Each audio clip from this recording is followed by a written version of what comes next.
Anita, how's your mental health? Questionable at all times. You know this. Yeah, how's the mental health of your children? Also a little bit tricky. Can I tell you my experience in trying to find therapists for myself and my kids, Mel? Yes, please. Okay, this is how it goes. You ask around your friends and your family for a referral for somebody who's nearby.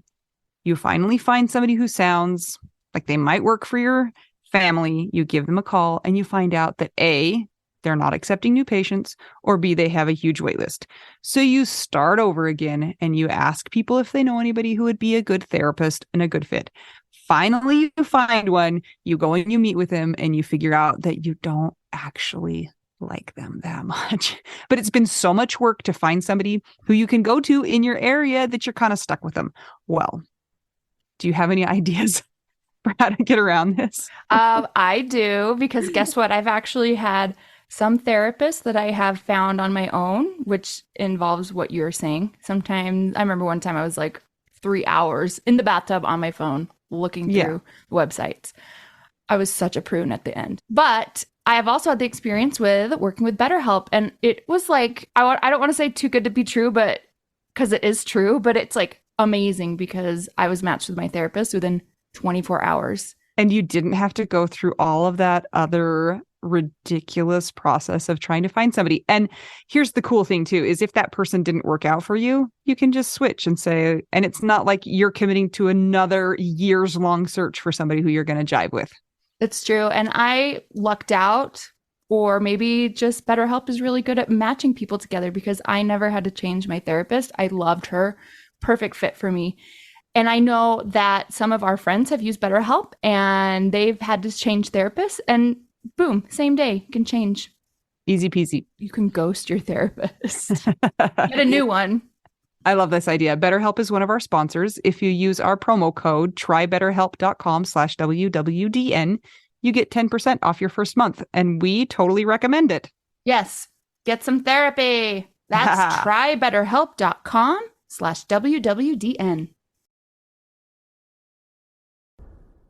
Mel, I am so excited about our next 2 episodes. I'm scared. Hardly stand it. You're scared? I'm excited, but I'm scared because it's like uncharted waters talking about it in public. Yes. Okay. Let's just explain.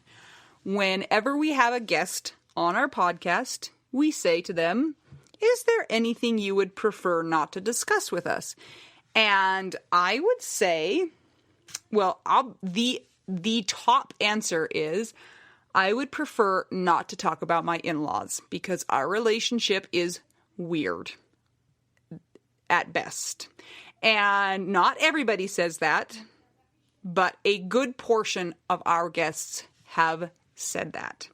So it is obviously on the minds of our listeners and young widows.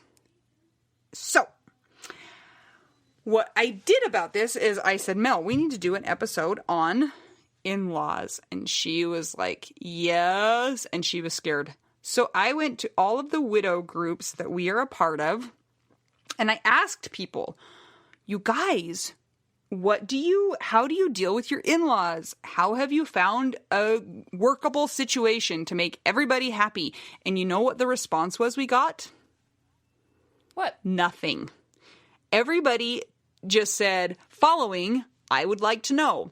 I don't know, but if you figure it out, let me know. Or some people said, my in-laws are amazing. I don't know. I'm glad I don't have terrible in-laws. Yeah, that's not helpful. I would say it's like 65-35, maybe 70-30. 30% have great, amazing in-laws, and there's no conflict, and 70% have some sort of distress. And the distress can be very mild, and then some people have like horror stories of their in-laws. Like legit crazy, I don't know how to deal with that. But so then after this happened, I went back to the widow groups and I changed my question. And instead of saying, like, what have you guys done to solve your problems? I just asked, what do you wish your in-laws knew?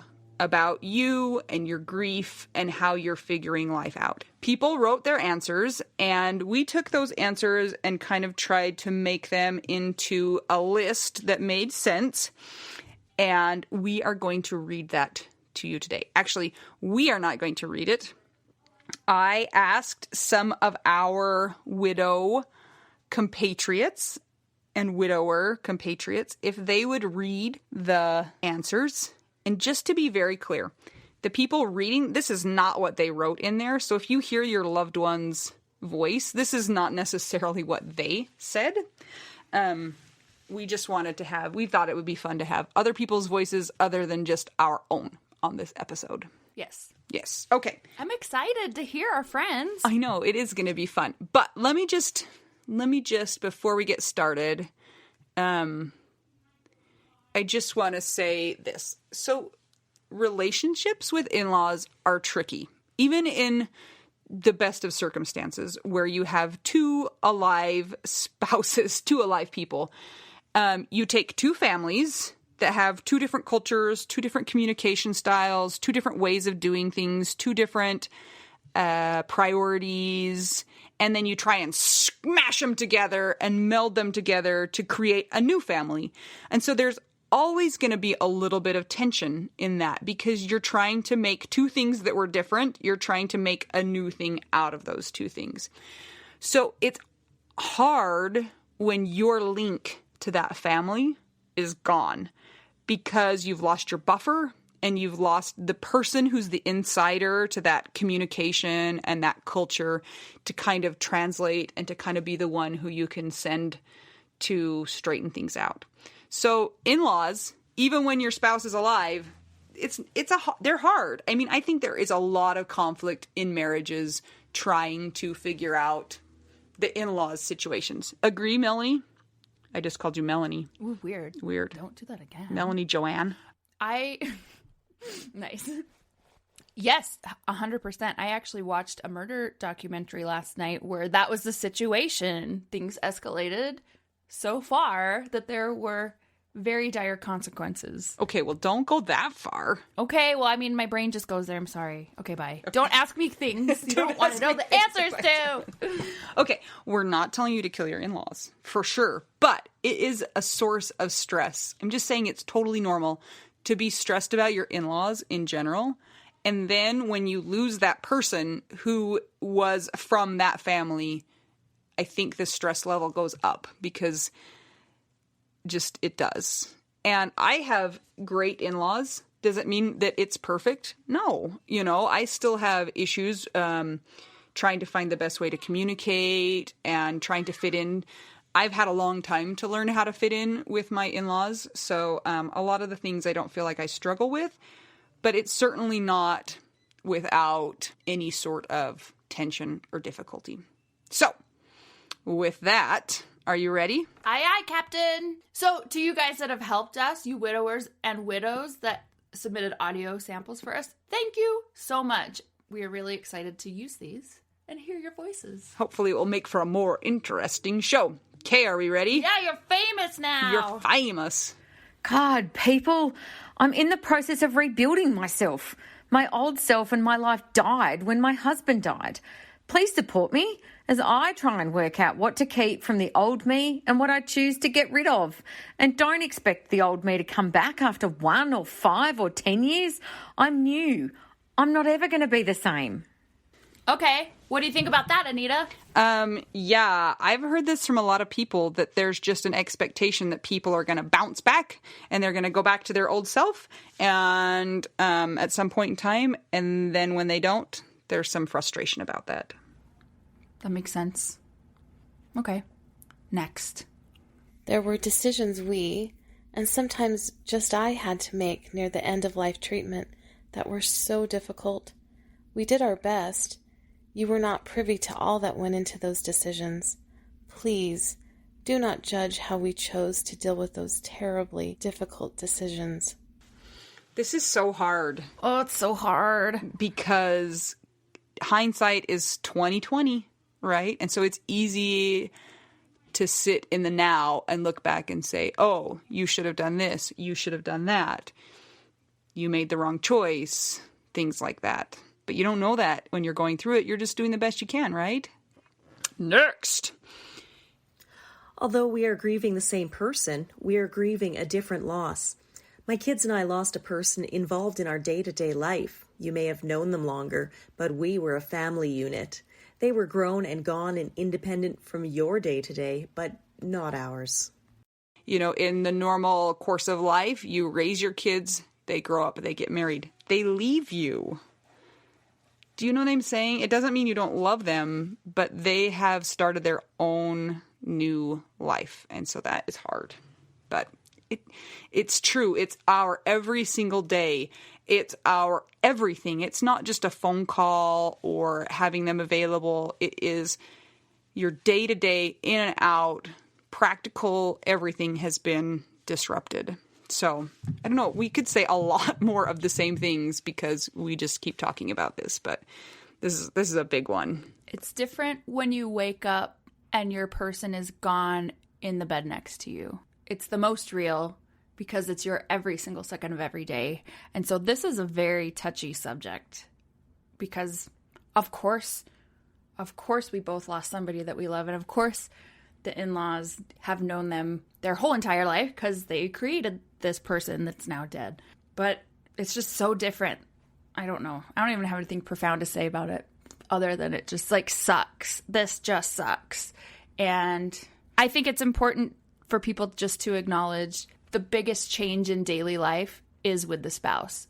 100%. Not even a contest. Like, unless your spouse is sleeping in their parents' bed, like, that's creepy, whatever. But it's not going to affect them in the same way or in the same acute ways. Next. If I do choose to date and remarry, it does not mean I did not and do not continue to love my spouse. I would love you to welcome the new chapter in my life, whatever it looks like, because I continue to live, even though my spouse does not. And I am trying to live my life with as much happiness as I can, because I fully realize how precious life is. This is, I think, another source of a lot of stress. And that is everything can be good up until somebody starts to date again. And then there's all of this tension about how they grieved and if it was long enough and if it was good enough and what the relationship looks like going forward. And a lot of widows get a lot of judgment no matter what. Even within widow groups, they do. And so that's just one of those things. It's like, you know what? Everybody's situation is different. Let's kind of leave them alone. But there's extra pressure when it's an in-law situation. And if you guys have kids together, even more, right? So there's just more. And I'm sure that there are fears of they're never going to see their grandkids again or whatever. But we've heard stories all over the spectrum that range from my in-laws welcomed my new spouse as part of the family, and we see them when we take the kids over, and everybody is cool, and they treat us like family. Then we hear the nightmare stories where they basically disown the widow and the kids because of these things. So, and there's a lot of in between, just like weird, a lot of middle. Yeah, always is. I just think it's really important to reiterate that our lives go on, and our spouse, of course, would not want us to just sit and get moldy. They want us to be happy. And so whatever that looks like, it's not that we're betraying the memory of our spouse in however we choose to look for love, and if that happens. It's that saying, don't fossilize me in amber. You can't. Everybody on the planet at all times is changing. Unless you make a dinosaur out of me in a million years at Jurassic Park, and then you can. Exactly. Unless you actually are fossilized and in a museum, then fine, it's cool. Okay. So let's just allow people to change. Yeah. I know sometimes it's painful to see each other because it reminds us of our loss, but I still want to be thought of and included. Sometimes I'm not going to be able to, or I'll choose not to attend some activities, but I still want to be involved. I don't want to be discarded. This is so hard because when you've lost that link to them, it becomes easy for you to feel forgotten. And on the other hand, you can also feel obligated to go to everything or to do everything. So it's kind of finding that middle of the road. Please keep me informed. I want to be a part of your family. And of course, like, there are some situations where maybe your relationship with your in-laws before your spouse died was terrible and you have no interest in being a part of their family. But this is for people who do have an interest in still being a part of your in-laws family. Because if you don't, then just, don't. But then you're probably glad they're not inviting you. Yeah. But I think for the most part, people want to feel like it's like, Mel, when you said that when Scott died, you were like, so did I just lose my in-laws too? Like, did that just die too? And you don't want that to happen. I totally pictured myself having to go live in an apartment again and being single and just like regressing in life and being very confused. Immediately after Scott died, I was like, what? Because, yeah, you have the shock of your spouse dying, but then you're also like, well, what do I do now? You have to. It's not selfish. Like, you have to think of yourself. And of course, we are only responsible for ourselves. And so it's valid to worry about yourself. And you're just experimenting. Widows are experimenting with trying to figure out the new them and find what works for them, find what triggers them, what doesn't trigger them. I really appreciate getting invited to things, but then not feeling pressured that I have to go just in case, like, I'm having a meltdown or something. So there was a show a while back, I think it was about a year ago, and I know that they honored Scott at it. I heard it actually through you, Anita, because you went to this show. It was at the theater where Scott had directed before. And it's also the place we had his funeral. Well, of course, it's hard for me to go there sometimes for obvious reasons. There's also a ghost light there with his name on it. And so I'm like, oh, Scott's haunting here. But at certain times, I'm not up to going emotionally. And I know that Scott's parents were in town this one weekend and they were going to go to this thing. And I appreciated so much that they invited me to go. And I also appreciated that when I told Scott's mom, I would love to go, I feel a little bit triggered still by going to this theater because it was just so hard. And so I'm so sorry that I won't be able to join you, but thank you so much for inviting me. I would love to, if maybe at the next one or something. And she was so cool. And she even shared an experience after I said that where she was like, oh, I totally know how you feel. I have been working through some of the same things too.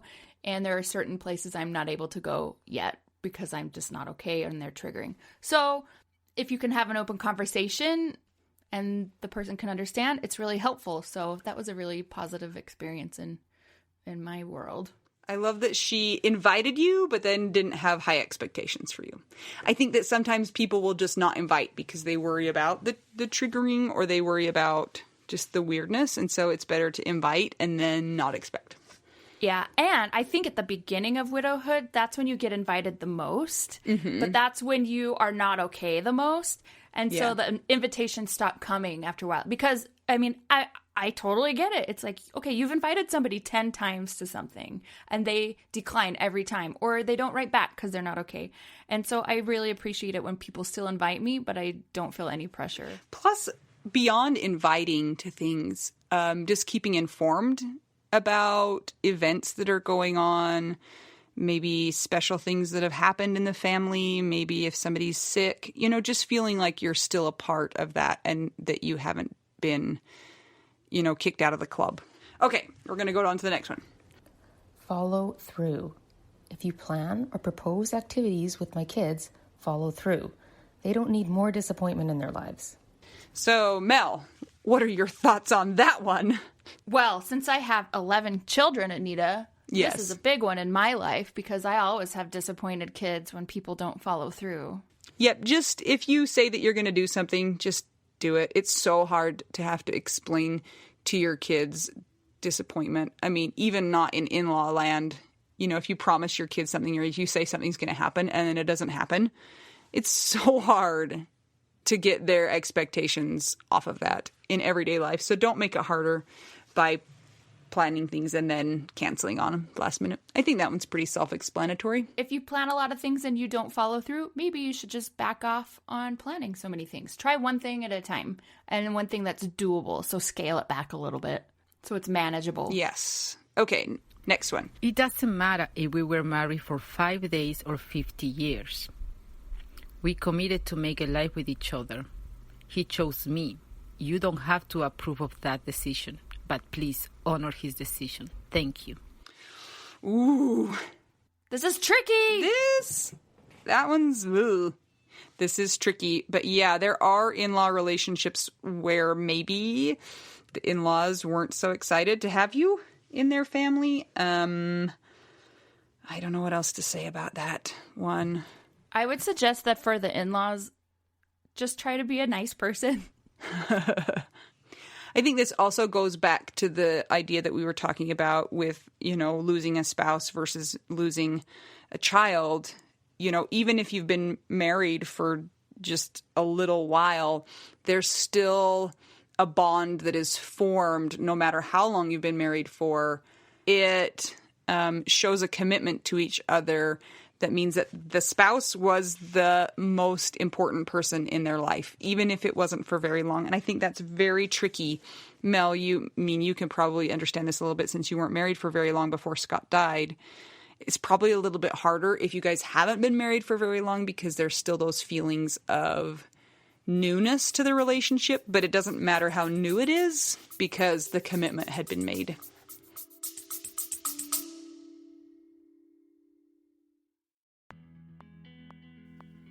Sometimes we assume that unless we had a huge life insurance payout, we don't really need to know anything about investments or even finances. But guess what? A little knowledge of finances is critical for all of us. Maybe your partner was in charge of that stuff, and now you find yourself making all the decisions. Maybe you're mad about that. Maybe I am. Nicole from the He's Gone But the Money's Not podcast is here to help. She tackles financial literacy by telling the stories of women and widows and finance experts and shares the lessons they've learned as certified financial planners. Whether you know a lot and feel confident in your financial decisions or feel unsure about all of that stuff, there is more to learn. Listen and subscribe to the He's Gone But the Money's Not podcast on all podcast platforms. This ad was paid for by Rockhouse Financial, an SEC registered investment advisor.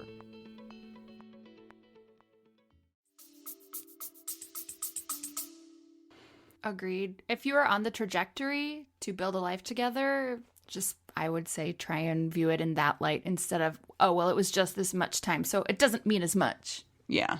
Next one. Ooh. I'm responsible for the legacy of my spouse. For instance, headstones, memorials, social media accounts, fundraisers, and what to do with his possessions, etc. Please discuss this with me before changing these things. Oh man, oh man, oh man, oh man. This is Guys. a sticky wicket, and I have heard from more than one person's stories about this happening. 1 million people. Very upsetting. Okay, I can think of at least 3. I'm going to name names right now. Just kidding. And then we're going to post it and tag on Facebook. Yeah. This goes back to the idea that the spouse has the primary responsibility, even if they've only been married for a very short period of time. And it is really hard when somebody does something without asking for your consent or your at least blessing. And for many of these things, it's something that you can't get back. Like memorializing a Facebook page before somebody was ready to do that. It's not like you can just change that and bring it back. It's done. So, and yeah, don't do that. Just be cautious. Let the spouse make those kind of decisions about when and how to do that. Agreed. Ugh. That's hard. I mean, how would you like it if someone went and they changed your headstone? Right. Or your spouse's. Think about it. If you're, maybe in the opposite fashion, if your husband died and that your kids came and changed your husband's headstone or added something to it or something like that, you might be a little miffed because that's not their role. And I can think of a lot of lesser consequential things where people would be upset. So imagine something that is of this big of a consequence. It's a big deal. Don't do it. Be cool. Be cool. Okay. If you offer generic help, please be prepared to follow up when requests are made. And please honor the type of help I feel I need.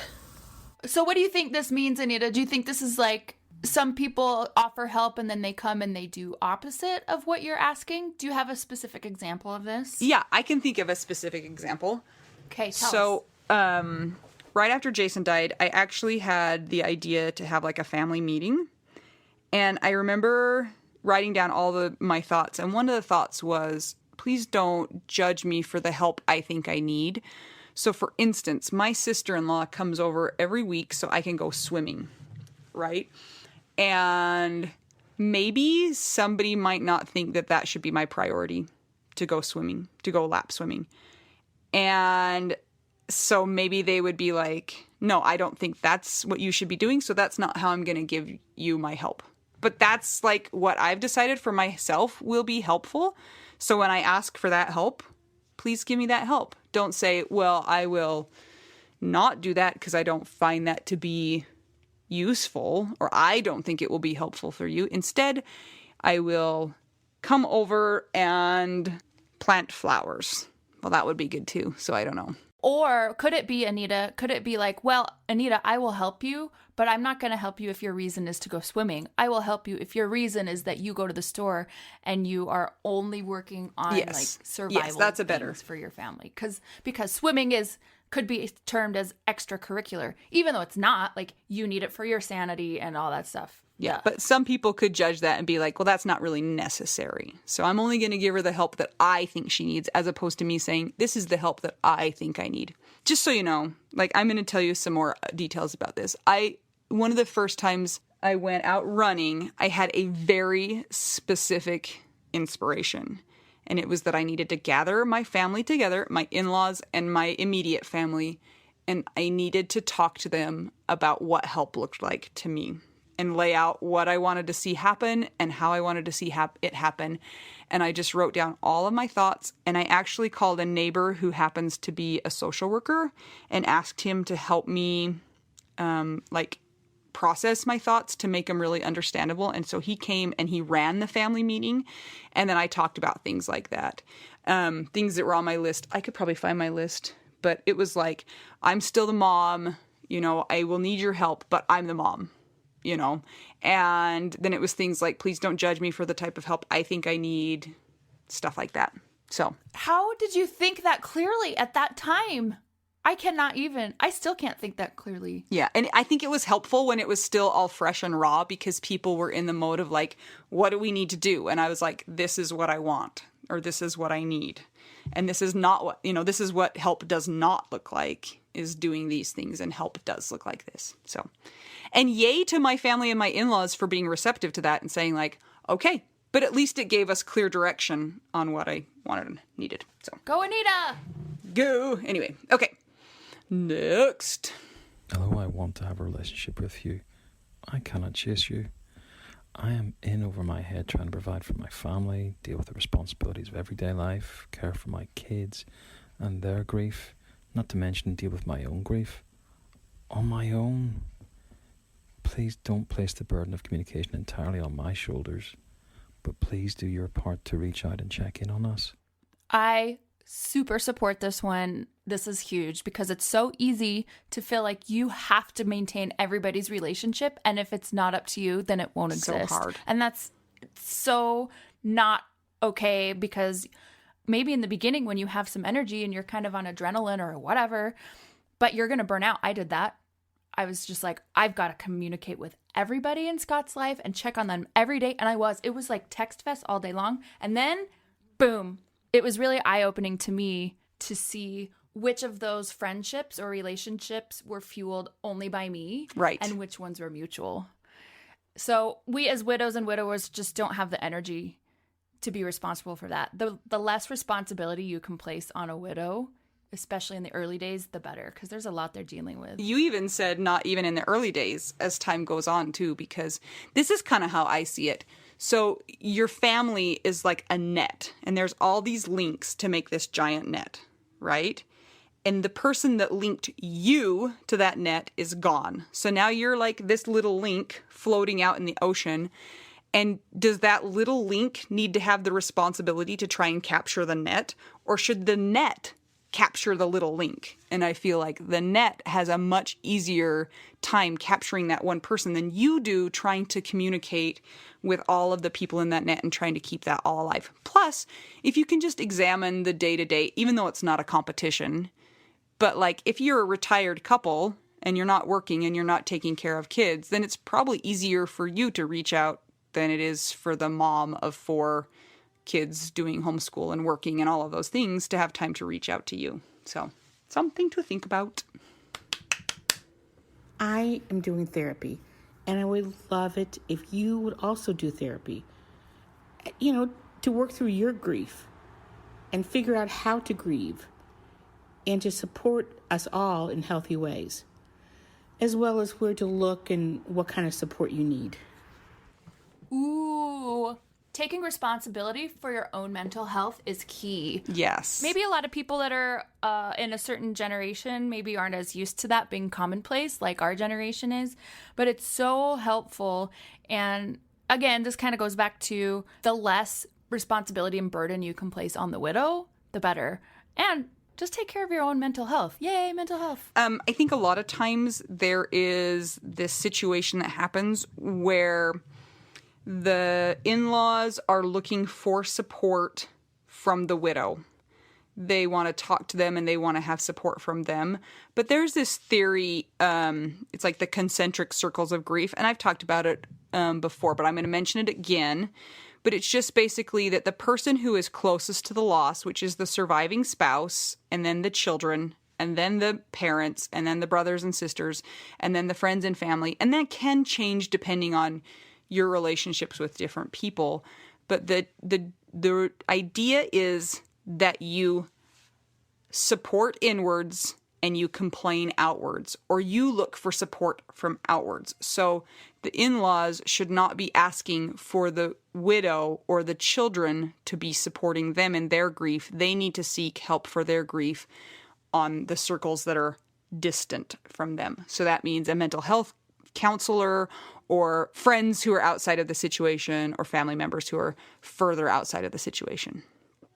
Did that make sense? Anita for the win. Yes, actually, my sister-in-law Danielle for introducing me to that concept. It's very, very helpful. Please remember important dates, birthdays, anniversaries, death dates. It really means a lot to be remembered. Those days can be especially hard. I'm actually a little bit surprised about this one because it's kind of common sense, isn't it? Yeah, but we heard from several people that their in-laws don't even acknowledge important dates to them, and it hurts them so much. So maybe like a card or even a text or a phone call or something to just say, yeah, we know. Happy anniversary, then say something nice, or sad anniversary, or happy sad birthday. And put a $2 bill in the card too, because then that's like, they can get themselves something nice. What about a Sacagawea dollar gold coin? Yes! That's what the tooth fairy brings at our house. Okay, I have a story about this. Yeah. This is the best. I have a story too. You're going to love this. Go. Okay, so when those came out, my mom was telling me about them, and she goes, it's so cool. They have these new gold coins, and they have Sasquatch on them. What? I was like, what? This is my dream. Anyway. Close. It wasn't Sasquatch. It was Sacagawea. What if they did that? Okay, for those who are not in our country, Sacagawea is a Native American lady, and they started making gold coins with her on there because she was kind of like important in our history. Do you like how I just said kind of like? More important than Sasquatch. Okay, here's my version of that story. When my daughter, when she lost her first tooth, my father-in-law is a coin collector. So my husband had some coins that he had been gifted over the years in his General Lee piggy bank. So when she lost her first tooth, he was so excited he went and got a coin out of his piggy bank that his dad had given him, and we gave it to our daughter. I mean, the tooth fairy gave it to her. Anyway, we were laughing about that, and we told my father-in-law, and he's like, you gave her what? And we're like, oh, we gave her a John F. Kennedy silver dollar. And he's like, that's worth $70. And we were like, holy crap. No idea, because they're actually made of silver, that they were worth that much. So she's like, oh, I lost it. And then we're like, no. But she found it. And then we were like, hey, do you want to trade that old looking coin for this shiny gold one? And she was like, yes. So that's how we started giving away the Sacagawea gold coins. I mean, the Tooth Fairy. She almost made bank. Totally. Okay. That was an important aside. Okay. It's my job to move forward in the best way I know how, and I have to do that how it feels right to me. This includes how I choose to be a parent, how to spend money, where we live, and how we prioritize our time. Boom. Yes. I think that you have to take responsibility for what you're going to do, and I think sometimes we get grief for that. Not grief. We get judged for that, how we decide to live our life, and that's our job. That's our role. What are we supposed to do? Ask for your permission? Do what you think is best for us? I don't know. But no. I like how on a previous episode, Anita, you likened the rebuilding of a widow's life unto a house. A house that was demolished and then you are going to rebuild. And you said, are you going to rebuild the same 1983 style house that you had, or a cooler one with a slide? So, what if you're even actually just remodeling a house? If any of you have done that before, you know you have people come over that are your friends that want to see what's happening, and they look at your choices and they're like, I wouldn't do that. Why would you have white tile there? Why would you get that color of grout? Why would you do this? Why would you do that? Well, you missed the point. You should have done this here. And it's like, okay, first of all, did you know that thing you think I should do is an extra $350,000? So no, you don't ever know anybody's reasons why. And also, we're trying to figure out what works best for us. So shifting from the house scenario to actually rebuilding our lives, think about that. You would be offended if somebody said it about something as kind of mundane as building a house versus somebody's actual life that's theirs and it's very personal. So it's just kind of good to keep perspective with that, I think. I agree. It's so hard because especially like in parenting, I think there's a little bit of this tension anyway in the in-law situation because, again, you're melding two different, punishment styles or how you do a lot of the getting your kids to do what they need to do. So I think there's a feeling of that in general. And then again, you've lost the buffer. And one thing that I like too, and I use this in my creativity kind of side of how I do my job or how I approach life, it's really helpful to, when you see something that you think is a problem, instead of thinking, well, this doesn't work for me, think of, well, how can I make this work? Okay, so Anita is going to move to Australia to be with Liz. So Yay! Instead of me being like, no, you can't do that, that's so stupid, it's like, oh, well, how are we going to make this work? Can we widow wife from afar? Can we still talk to each other? Like, find a different solution. It doesn't have to be set in stone, and there's not just one solution for every situation. I'm going to ship you a kangaroo and some Tim Tams. What if I want a koala? I think I can't ship those. I don't think they get shipped. Well, I think they're actually not very cuddly. I've heard that. They look like it, but they're not. Liz, are they? And how much does it cost to ship a kangaroo? Okay, we're on to our last one. Every widow widows differently. I'm not your aunt or your neighbor or your friend from church. I'm widowing the best way I know how. I think this sums up all of these. Yes. Like if you want to dye your hair crazy colors for the rest of your life, it's fine. It's fine. Yep. We're just doing the best that we can with what we've got. And we're different and we have different priorities, and just give us some leeway to do the best that we can. And it's an opportunity to learn a new way that somebody else might have a different idea that you can incorporate. So it's not a bad thing. It's just like an experiment, like science. And like science, but maybe we should widow like their friend, the widow, and we should only wear black, and we should get one of those head things, and we should do all the other things that you're supposed to do when you're a widow. I don't go to the cemetery often and sit down and do those things, but you do. And guess what? It's cool, and we're friends. And fake wives. Yeah. Nobody died. Oh, wait, they did. Hey, widows, way to widow the best way that you know how to widow. And don't let anybody tell you you're widowing wrong, because they're wrong. Because that's like not a thing. There's no such thing. It's not a thing. Not a thing. Okay. Thank you so much to the people who jumped right in and recorded our different widow, what I want my in-laws to know. And once again, whatever they read were not the words that they wrote. So I'm sure that everybody has different issues with their in-laws, and those, not everybody has all of those, obviously. If you find this episode to be beneficial and you know somebody in your life that would benefit, please share it with them. And maybe share it with your in-laws and tell them that the things in here are not necessarily your thoughts, but that some of them might be applicable to your situation. And then maybe it will open a conversation.